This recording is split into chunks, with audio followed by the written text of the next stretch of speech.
नमस्कार दोस्तों, मैं केसी साहू सर आप सबका स्वागत करता हूं आपका ही अपना चैनल केसी सर के क्लासेस में। आइए दोस्तों, आज हम उप सहसंयोजी यौगिकों का IUPAC नामकरण करना सीखेंगे। वैसे आपने कक्षा 11वीं में लंबी कार्बन श्रृंखला युक्त यौगिकों का नामकरण करना सीख लिया है, लेकिन ये उनसे थोड़ा से हटके है ना। उसमें हम क्या करते थे, एक लंबी कार्बन श्रृंखला का चयन करते थे, फिर उसमें हम पार्श्व श्रृंखला देखते थे, क्रियात्मक समूह देखते थे, तब उसका नामकरण कर पाते थे। लेकिन जब हम किसी उप सहसंयोजी यौगिकों का नामकरण करते हैं तो हमें इसमें किसी भी प्रकार के कार्बन श्रृंखला का चयन नहीं करना है, क्योंकि इसमें कार्बन श्रृंखला तो होता ही नहीं है।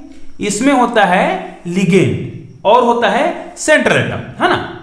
तो हमें क्या करना पड़ता है, लिगेंडों की संख्या को देखना है और जो सेंट्रल एटम होता है उसकी ऑक्सीकरण संख्या देखना है। ये बहुत महत्वपूर्ण होता है। अब एक बात और बता दूं, यदि आप IUPAC का नामकरण करना सीखना चाहते हैं तो आज के वीडियो को बहुत ध्यान से देखिएगा, बहुत सावधानीपूर्वक देखिएगा, क्योंकि जिस प्रकार हम कक्षा 11वीं में क्रियात्मक समूहों को याद करते थे, है ना, उसका वर्तक क्रम के लिए क्या करते थे कि कौन से क्रियात्मक समूह को ऊपर में स्थान मिला हुआ है, उसके आधार पर हम वहीं से नंबरिंग करते थे, वहीं को क्रमांक देना प्रारंभ करते थे। लेकिन इस साल क्या करना है, आपको लिगेंडों को नामकरण करने आना चाहिए पहले, है ना। जैसे लिगेंड कितने प्रकार के आप देखेंगे, ये मुख्यतः आप 3 प्रकार के देख सकते हैं, धनात्मक, ऋणात्मक और उदासीन। ठीक है, तो इस प्रकार के लिगेंडों के नामकरण कैसे करते हैं, तो इसको हम आज बहुत ही सरलता से सीखेंगे। तो दोस्तों, यदि आप हमारे चैनल में नए हैं और आपने अभी तक हमारे चैनल को सब्सक्राइब नहीं किया है तो प्लीज इस चैनल को सब्सक्राइब कर दीजिएगा और बेल आइकन को प्रेस करना ना भूलिएगा, क्योंकि इसी प्रकार के बेहतरीन वीडियो का नोटिफिकेशन आपको मिले और आप उन वीडियो का लाभ उठाते रहें। तो आइए दोस्तों, वीडियो प्रारंभ करते हैं। सबसे पहले आप इनका फुल फॉर्म भी याद रखा करें, जैसे IUPAC वैसे भी आप कक्षा 11वीं से जानते हैं, तो इसका फुल फॉर्म क्या होता है, international union of pure applied chemistry, इसका फुल फॉर्म होता है। और ये कभी कभी आपके बोर्ड एग्जाम में पूछ भी दिया जाता है या कंपटीशन एग्जाम में पूछ दिया जाता है कि इनके फुल फॉर्म क्या होते हैं। ठीक है, तो हम क्या करेंगे आज, ये उप सहसंयोजी यौगिक है, इसका IUPAC नामकरण करेंगे। अब उप सहसंयोजी यौगिक किसे कहते हैं, इसके लिए तो मैंने बहुत ही सरल सा वीडियो बनाया है। यदि आपने वो वीडियो नहीं देखा है तो आप आई बटन में जाकर भी या फिर डिस्क्रिप्शन बॉक्स में भी उस वीडियो को जाकर देख सकते हैं। तो मैं पहले आपको थोड़ा सा हिंट दे दूं कि उप सहसंयोजी यौगिक क्या है। हम ये तो जानते हैं, जैसे K4, Fe, Cn, ऐसा कोई भी उदाहरण हो, और ये यदि कोष्टक में हो, ध्यान दीजिएगा, ये देखो, तो जो कोष्टक के अंदर है और ये बाहर में है, तो इसको हम धनात्मक और ऋणात्मक से समझते हैं कि कौन कैटायन है और कौन एनायन है। तो ये क्या कहलाता है, ये उप सहसंयोजी यौगिक कहलाता है। तो इसी का हमें क्या करना है, IUPAC नामकरण करना है। और इसको करने के लिए आपको बहुत ही सरल तरीका मैं सिखाऊंगा। ध्यान दीजिएगा, आज के वीडियो को आप पूरा देखिए, बहुत ही सरलता से आपको सिखाऊंगा, उसके बाद आपको कोई भी डाउट नहीं रहेगा 100%। ये देखिए, तो सबसे पहले इसका यदि मुझे नामकरण करना है ना, ये उप सहसंयोजी यौगिक होता है, इसका यदि हमें नामकरण करना है तो सबसे पहले हमें पहचानने आना चाहिए कि कौन कैटायन है और कौन एनायन है। ध्यान दीजिए, इसका सबसे पहले नियम, ध्यान दीजिए, मैं आपको बहुत ही सरलता से सिखाऊंगा। इसके बहुत सारे नियम हैं, लेकिन यदि उसके बेसिक को जानते हो आप, है ना, उनके जो मुख्य नियम हैं उनको यदि आप जान जाते हो तो आपको कोई भी परेशानी नहीं होगा। तो सबसे पहले देखिए, इसमें हमें किसका नामकरण करना चाहिए, तो ये देखिए यहां पर आपको आयनिक, तो सबसे पहले याद रखिए उसमें कैटायन होता है और एक होता है एनायन। तो सबसे पहले नामकरण हमें किसका करना होता है, कैटायन का। ध्यान दीजिएगा, जो धन आयन होता है उसका नामकरण हमें क्या करना है, पहले करना है। और जब हम कैटायन का नामकरण कर लेंगे तो उसके बाद हमें क्या करना है, एनायन का नामकरण करना है। याद हो गया। अब ये कैटायन और एनायन क्या है जी, तो याद रखिए, इसमें देखो ये दोनों को आपको देखना है। इसमें दो ही प्रकार का होगा, एक कोष्टक के अंदर होगा और एक कोष्टक के बाहर होगा। तो जो कोष्टक के अंदर होगा वो कौन सा आयन वाला है और कोष्टक के बाहर है वो कौन सा आयन है। दोनों ही धन आयन और ऋण आयन हो सकता है, याद रखिए। जैसे इसको मैं तोड़ूं तो मैं इसको क्या लिखूंगा, K प्लस आयन लिखूंगा, अब ये 4 बार है तो ऐसा लिख दूंगा। और यहां पर ये क्या होगा, FeCN6 है, तो ठीक है, कोई दिक्कत नहीं है। ये हो जाएगा ब्रैकेट, ये देखो हमने इसको 2 भागों में तोड़ दिया तो ये प्लस में टूटा, तो निश्चित रूप से क्या होगा, ये माइनस होगा।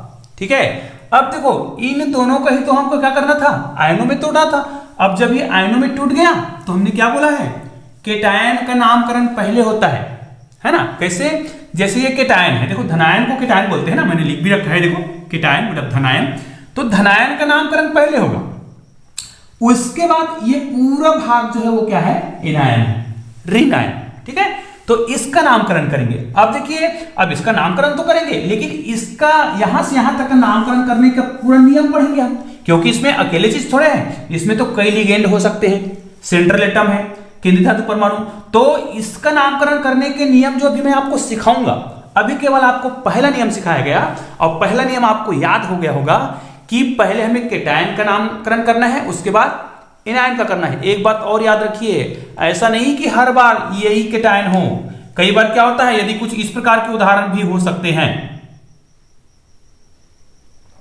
जैसे CO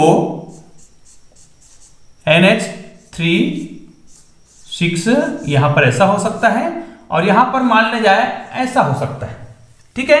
तो अब ध्यान दीजिए, यदि हम इनको तोड़े, यदि हम इसको तोड़े तो ये किस रूप में टूटेगा जी, ये देखिए CO NH3 और ये हो जाएगा 6, ये हो जाएगा ब्रैकेट। अब ध्यान दीजिए, चूंकि हमको पता है कि Cl जो है वो माइनस है, तो क्लोरीन माइनस है 3 बार, तो क्या इसमें 3 बार प्लस आयन नहीं आएगा, ठीक है।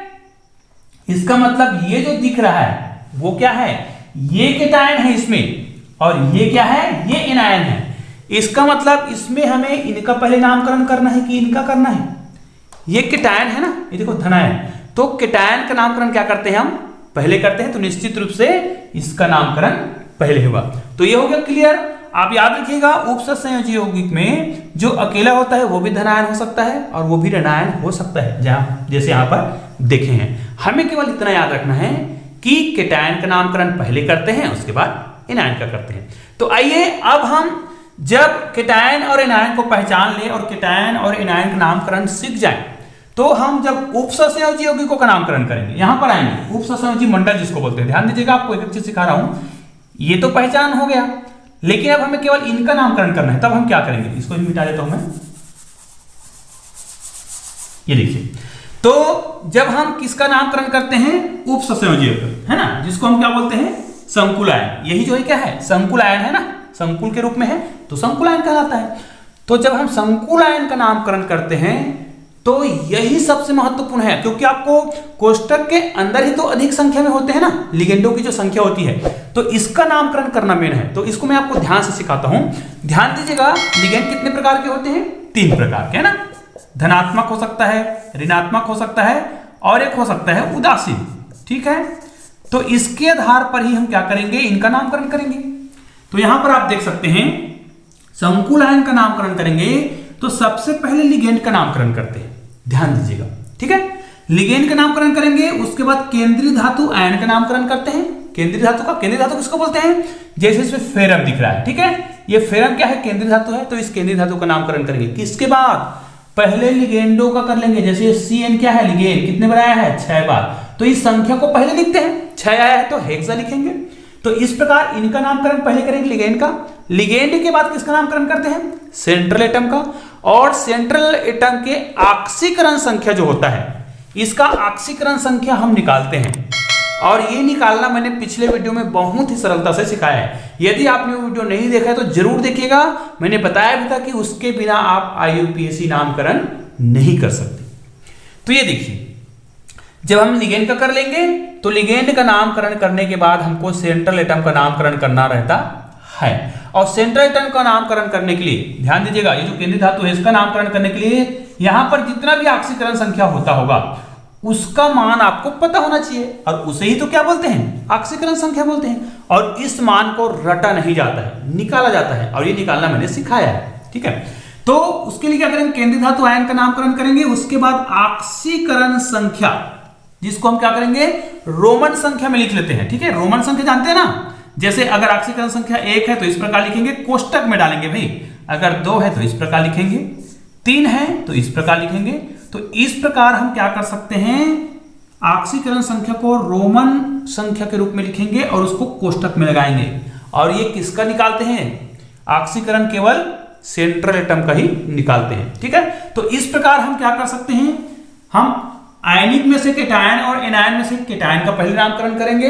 अब जब उपसंयोजी यौगिक यहां पर संकुल आयन का नामकरण करना हो तो सबसे पहले लिगेंड का करेंगे, उसके बाद केंद्रीय धातु आयन का करेंगे, और केंद्रीय धातु आयन में ही ऑक्सीकरण संख्या लिखते हैं जिसको रोमन संख्या में लिखेंगे, और कोष्टक में इस प्रकार हम क्या करते हैं उसको रखते हैं। अब ध्यान दीजिएगा, यहां पर जो मैं बता रहा हूं वो सबसे महत्वपूर्ण है। यहां पर हमने लिख तो दिया कि लिगेंड का नामकरण करना है ना, इसमें हमें लिगेंड का नामकरण करना है। चलो मैं इसको भी मिटा देता हूं। जैसे मैं केवल इतना देखता हूं, यहां पर ये हो गया Fe, ठीक है। फिर यहां पर मुझे लिगेंड का नामकरण करना है। हालांकि इसमें एक ही लिगेंड है, लेकिन इसमें बहुत सारे लिगेंड होते हैं, एक से अधिक लिगेंड है, तब हम किस लिगेंड का नामकरण पहले करेंगे तो उसको तो बाद में बताएंगे। अभी मैं केवल ये बताता हूं कि लिगेंड का नामकरण कैसे करते हैं। तो मैंने यहां पर बताया हुआ है, देखिए, धनात्मक लिगेंड, ऋणात्मक लिगेंड और उदासीन। तो इसका नामकरण कैसे होता है, तो सबसे पहले आप याद रखिए, यदि ऋणात्मक लिगेंड है तो मैं आपको ऋणात्मक लिगेंड का नामकरण करके पहले बताता हूं। ऋणात्मक लिगेंड का हम नामकरण कैसे करते हैं, ध्यान दीजिएगा, बहुत ही सरल तरीके से आपको समझाऊंगा। यदि लिगेंड के अंत में, ध्यान दीजिए, ई आया हो, ठीक है, अब वो किसी रूप में भी हो, जैसे क्लोराइड है तो क्लोराइड में ई आया है ना, IDE, आपके बुक में इस प्रकार दिया रहता है, लेकिन मैं आपको ये बताता हूं कि इसमें अगर लास्ट में ई आया है, ये याद रखिएगा, IDC मतलब नहीं है, यदि ई आया है, ठीक है। जैसे क्लोराइड है, देखिए ये क्लोराइड है तो क्लोराइड के लास्ट में ई आया है ना। साइनाइड है, साइनाइड के लास्ट में ई आया है, देखिए आप सभी देखिए। ऑक्साइड है, लास्ट में ई आया है। हाइड्रोक्साइड है, इसमें भी ई आया है। सल्फाइड है, इसमें भी ई आया है ना। एमाइड, लास्ट में ई आया है। नाइट्राइड, देखिए सभी में ई आया है। यदि ई आया हो, ठीक है, इसमें देखिए इनके संकेत भी मैंने लिख रखा है, बहुत सावधानी से आप लोग इसको देखिएगा। एक बात हमेशा याद रखिएगा, नाइट्राइट और नाइट्रेट में बच्चे अक्सर कंफ्यूज रहते हैं। तो ये नाइट्राइट का संकेत देख लीजिए, N3-, ठीक है, ये क्या है, नाइट्राइट है भाई, नाइट्रेट नहीं बोल रहा हूं, नाइट्राइट। अब इन सभी में क्या आया हुआ है देख लीजिएगा, ई आया है। तो यदि लिगेंड के अंत में ई आया हो तो ई को हटाकर, यहां पर देखिए ई को हटाकर क्या जोड़ देंगे, ओ जोड़ देंगे। कर जब हम इस प्रकार के उपसंयोजी यौगिकों का नामकरण कर रहे होंगे और जब हमें लिगेंड का नामकरण करना है तो आपको पहचानने आना चाहिए कि वो लिगेंड ऋणात्मक है कि धनात्मक है।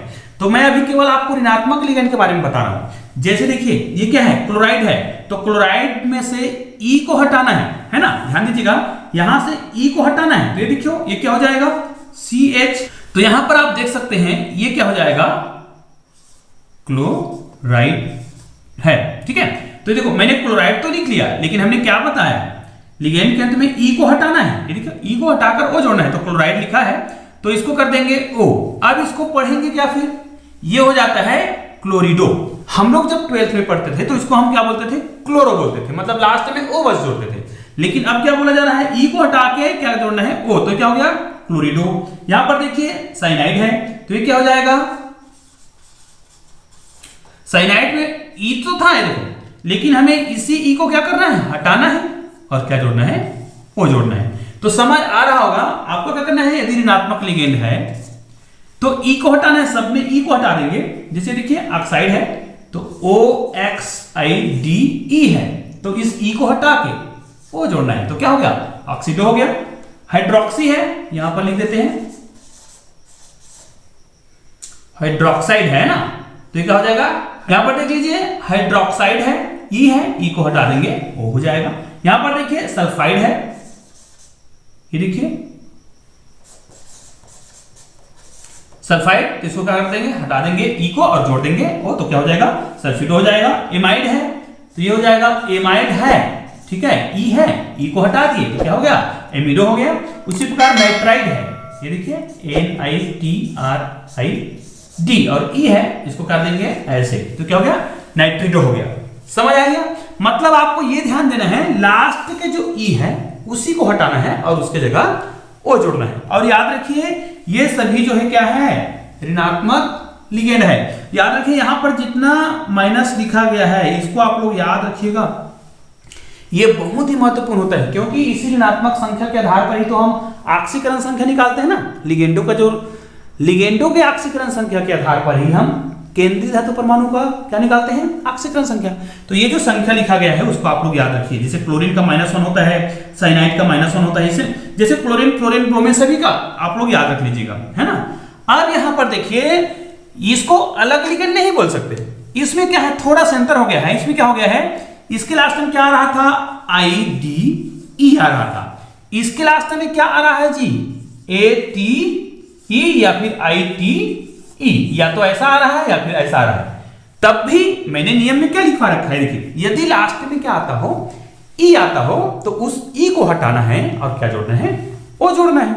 तो यहां पर भी देख लीजिए, जैसे क्या लिखा है, एसीटेट लिखा है, देखिए एसीटेट, यहां पर मैंने उन्हीं संकेत लिख रखा है। याद रखिए दोस्तों, आपको इनमें जो माइनस चिन्ह लगा हुआ है कितने बार लगा है, इसको जरूर याद रखिए।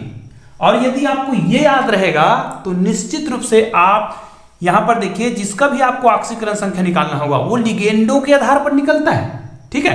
तो आप उसको बहुत आसानी से निकाल सकते हैं, अभी आपको सिखाऊंगा अभी मैं। ये देखिए, ये क्या लिखा है, एसीटेट। तो ये एसीटेट जो है, इसका जब हम नामकरण करेंगे तो ई को हटाएंगे लास्ट में और क्या जोड़ देंगे, ओ। तो ये क्या हो जाएगा, AC। ये देखो एसीटेट तो है, ई हटा दिया और क्या हो गया, ओ हो गया। तो क्या हो गया, एसीटेटो हो गया। फिर कार्बोनेट लिखा है, तो कार्बोनेट की जगह क्या हो जाएगा, कार्बोनेट, ई को हटाएंगे और ये हो जाएगा ओ, कार्बोनेटो। ऑक्सलेट लिखा है, तो क्या हो जाएगा, ऑक्सलेटो। ये देखो, उसी प्रकार सल्फेट लिखा है, तो क्या हो जाएगा, सल्फेटो, सॉरी ये हो जाएगा ये देखो। उसी प्रकार नाइट्रेट, अब ध्यान दीजिए, ये नाइट्रेट है, आपको मैं बहुत सावधानी से समझा रहा हूं। ये देखिए, ये नाइट्रेट है और यहां पर क्या लिखा है, नाइट्राइट लिखा है। ये दोनों को बहुत ध्यान से देखिएगा और इन दोनों को भी ध्यान से देखिएगा, दोनों में कुछ तो अंतर है। ये क्या है, सल्फेट है और ये क्या है, सल्फाइट है। ये नाइट्रेट है और ये क्या है, नाइट्राइट है। तो दोनों में क्या अंतर है आपको दिखा रहा हूं मैं। यहां पर देखिए, ये सल्फेट है, इसमें SO4 2- है, और यहां पर देखिए ये सल्फाइट है, इसमें क्या है, SO3 2- है। इसमें SO4 है तो 2- है, और इसमें SO3 है तो कितने माइनस है। तो हमें समझ आ गया कि SO4 2- और SO4 3 2-, इसी का बस अंतर है, ठीक है। यहां पर 3 है, यहां पर कितना है, 4 है। तो इसका नाम क्या हो जाएगा, यहां पर ये देखिए सल्फाइट है तो क्या हो जाएगा, सल्फेटो हो जाएगा, ये देखो सल्फाइटो हो जाएगा। अब यहां पर देखिए नाइट्रेट लिखा है, ये देखो NO3- और यहां पर NO2- है। बस अंतर ये है कि यहां पर O3 बार है और यहां पर O2 बार है। इसका नाम क्या हो जाएगा, यहां पर लिख देता हूं, ये हो जाएगा नाइट्रेटो हो जाएगा, और ये क्या हो जाएगा, नाइट्राइटो, ठीक है। तो दोस्तों इसी प्रकार आप ऋणात्मक लिगेंडों के नाम याद रखिए, और ये बहुत सरल होता है। और याद रखिए, आपको IUPAC नामकरण करना है इसका। परीक्षा हाल में निश्चित रूप से इनके नाम आते हैं, वो भी 4 नामकरण करना होता है और 4 नंबर मिलता है। कितना सरल है। अब यदि आपको ऋणात्मक लिगेंड का नाम याद हो गया तो अब हमें याद करना होगा धनात्मक और उदासीन लिगेंड, ठीक है। आइए मैं आपको ये भी बता देता हूं, जैसे अब लिखे हैं तो यहां पर बता देते हैं। जैसे ये तो हो गया। अब यदि हमें ऋणात्मक लिगेंड का नाम पता है, जैसे कौन सा लिगेंड है, देखिए साइनाइड है, ठीक है। अब साइनाइड यहां पे कहां पे है पता, ये देखो यहां पे है, ये देखो साइनाइड, ये। अब साइनाइड इसका नामकरण मुझे करना है। अब देखिए, मैंने आपको ऑक्सीकरण संख्या निकालना भी सिखाया था। यदि आपको इसका ऑक्सीकरण संख्या नहीं पता है तो मैंने क्या बताया कि इनका यदि आपको पता है तो इसका निकाल सकते हैं। जिसका निकालना है उसको 1 से बोलते हैं, ठीक है। साइनाइड कितने बार है, 6 बार, और ये होता है साइनाइड का -1। ये देखिए यहां पर मैंने साइनाइड लिखा है, इसका कितना है, -1, -1 लिख दिया। और बराबर यहां पर कोई आवेश लिखा है क्या, दिख रहा है, धनायन या ऋणायन, नहीं दिख रहा है तो क्या लिखना चाहिए, 0। अब यहां पर देखिए पोटेशियम कितने बार है, 4 बार, और पोटेशियम का कितना होता है, +1। अब इसका ऑक्सीकरण संख्या हम पूरा आसानी से निकाल सकते हैं। देखिए 4 हो गया, 100 हो गया, और देखो इसको जब गुना करेंगे माइनस के साथ तो -6 = 0। दोनों को हल करेंगे तो x - 2 = 0। तो कुल मिला के x का मान कितना आया, +2। यही ऑक्सीकरण संख्या है। तो आपको समझ तो आ गया होगा। यदि आपको ऑक्सीकरण संख्या रटना नहीं है, निकालना सीखना है, तो आपको लिगेंडों में जो आवेश होता है वो याद होना चाहिए। ठीक है। और ये याद है तो देखिए हमने आसानी से इसका क्या निकाल दिया, ऑक्सीकरण संख्या। और जब हम नामकरण करते हैं तो इस ऑक्सीकरण संख्या का उपयोग होता है। जैसे इसका यदि मैं नामकरण करूं, इसको मैं मिटा देता हूं, जैसे इसका मैं नामकरण करूं तो क्या बोलूंगा मैं, इसको बोलूंगा पोटेशियम, ठीक है। क्यों पोटेशियम बोल रहे हैं, क्योंकि ये धन आयन है ना जी, मैंने लिखा था इसको, पोटेशियम ही तोड़ा था तब, ये धन आयन है और इसमें लिखा है धन आयन का नाम पहले करते हैं उसके बाद ऋणायन का, तो ये क्या हो जाएगा पोटेशियम। और उसके बाद किसका, लिगेंड का बाद में करेंगे, सिखाएंगे नियम को, लेकिन अभी मैं बता देता हूं। पोटेशियम यहां पर क्या हो जाएगा, 6 को क्या बोलते हैं, हेक्सा। उसके बाद क्या होगा, आप भी मैंने बताया है, ये देखो यहां पर लिखा है हेक्सा साइनाइड है तो साइनाइडो होगा, या फिर उसको साइनो भी बोलते हैं, इसका दोनों नाम है ना, साइनाइडो बोलते हैं या इस प्रकार हम इसको साइनो भी बोल सकते हैं। तो ये क्या हो गया, पोटेशियम हेक्सा साइनो, यहां पर देखिए, और यहां पर क्या लिखेंगे, ये हो जाएगा फेरेट हो जाएगा, ये देखिए फेरेट। और ये जो आयन आया है ना, वही क्या लिखेंगे, इसको रोमन अक्षर में लिखेंगे कोष्टक में, ये देखिए इसी को मैं बता रहा था, यहां पर मैंने लिखा है ना, ऑक्सीकरण संख्या को हम रोमन संख्या में लिखते हैं और इस प्रकार कोष्टक का प्रयोग करते हैं। तो ये देखिए हमने ऑक्सीकरण संख्या यहीं से निकाला। तो इस प्रकार हम लिगेंडों के आधार पर ऑक्सीकरण संख्या को बहुत ही आसानी से निकाल सकते हैं। आइए दोस्तों, अब यदि हमें संकुल आयन में ही लिगेंडों का नामकरण करना है तो हमने लिगेंड तो याद कर लिए, अब यदि वो धनात्मक लिगेंड हो तो कैसे करेंगे, और उदासीन हो तो कैसे करेंगे। तो आइए इनको भी हम बहुत सरलता से देखते हैं। आइए दोस्तों, अब हम उदासीन लिगेंडों के बारे में देखते हैं। जी हाँ, ये बहुत महत्वपूर्ण होता है। सबसे पहले तो याद रखिए, जो उदासीन लिगेंड होता है उसके लास्ट में इल शब्द का प्रयोग करते हैं, YL, ठीक है। इस शब्द को जोड़ देंगे तो हमारा क्या हो जाएगा, जो उदासीन लिगेंड है उसका नामकरण हो जाएगा। याद रखिए, इसमें आपको 2 अपवाद जो मिलेंगे बहुत ही महत्वपूर्ण है। जैसे NH3 है, इसको बोलते हैं एमिन, ठीक है, इसको हमेशा याद रखिएगा। ये अपवाद के अंतर्गत आता है क्योंकि उदासीन लिगेंड है, तब भी इसके लास्ट में YL नहीं आ रहा है ना, इसको एमिन बोलते हैं। और उसी प्रकार H2O, ये भी उदासीन है और इसको बोलते हैं एक्वो, ठीक है, ये होता है जल, ठीक है। बाकी जो और लिगेंड है, जैसे उदासीन लिगेंड और है, उसमें क्या जोड़ना है, इल जोड़ना है। तो ये देखिए आप देख सकते हैं, NO है तो ये क्या होगा, नाइट्रोसिल हो जाएगा। उसके बाद क्या है, CO है तो ये क्या होगा, कार्बोनिल। और ये क्या हो जाएगा, SO2 है तो ये क्या हो जाएगा, सल्फ्यूरिल, ठीक है। तो आपको ये देखिए यहां पर हमने लिख रखा है और लास्ट में हमने क्या जोड़ा है, YL ही जोड़ा है। तो ये कौन सी लिगेंड है, उदासीन लिगेंड। याद रखिए यहां पर और कुछ उदासीन लिगेंड मैंने लिखा है, इसमोस्ट IMP है ना, इसको आपने पढ़ा है ना, बहुतंतुर लिगेंड जब हम पढ़े थे तब इसका हम नाम पढ़े थे। तो ये देखिए इसका नाम क्या है, ये तो हम जानते हैं, एथिलीन डाइएमिन। इसको शॉर्टकट में EN के रूप में भी लिखा जाता है। आप जब भी IUPAC नामकरण करेंगे तो देखिएगा कोष्टक में EN लिखा रहता है। वो EN क्या है, वो शॉर्टकट नाम है, उसको बोलते हैं एथिलीन डाइएमिन। तो इसको भी आप लोग याद रख लीजिएगा। ये इसका फुल फॉर्म होता है NH2 CH2 CH2 NH2। इसमें 2 धातु परमाणु है ना, यहां पर A N और यहां पर भी N, दोनों ही N क्या करता है, एकाकी इलेक्ट्रॉन युग्म डोनेट करता है, इसीलिए इसको क्या कहा जाता है, ये द्विदंतुर है ना, जिसमें 2 दाता परमाणु है। उसी प्रकार इसमें आ जाओ, ये क्या है, C6H5, जिसको हम लोग क्या बोलते हैं, फेनिल बोलते हैं, ठीक है। और ये क्या हो गया, C6H5N है, ये होता है पिरिडिन, ठीक है। तो ये भी शॉर्टकट के रूप में किस रूप में रहेगा, PY के रूप में रहेगा। याद रखिए दोस्तों, ये वीडियो बहुत ही महत्वपूर्ण है। जितना चीज बताया जा रहा है उनको यदि आप याद कर लेते हो तो आपको IUPAC नामकरण करना बहुत ही सरल लगेगा। तो इन नाम को आप याद रख लीजिए। और आपके बुक में इसके अलावा भी कुछ दिए हुए हैं, लेकिन मैंने आपको महत्वपूर्ण नाम ही बताए हैं। अब एक ही चीज और बच गया, धनात्मक, ठीक है। हालांकि उसके बाद भी और है, मूलक वाला, मुक्त मूलक। क्योंकि हमें लिगेंडों का ही नामकरण पढ़ना था तो हमने इससे पहले ऋणात्मक लिगेंडों का नामकरण पढ़ लिए। क्या करते हैं, उसमें लास्ट में O जोड़ते हैं। और जब हम क्या करते हैं, उदासीन लिगेंड का नामकरण करते हैं तो क्या करते हैं, लास्ट में YL मतलब इल शब्द का प्रयोग करते हैं। लेकिन इसमें 2 अपवाद है, कौन कौन सा, एमिन और एक्वो, ठीक है।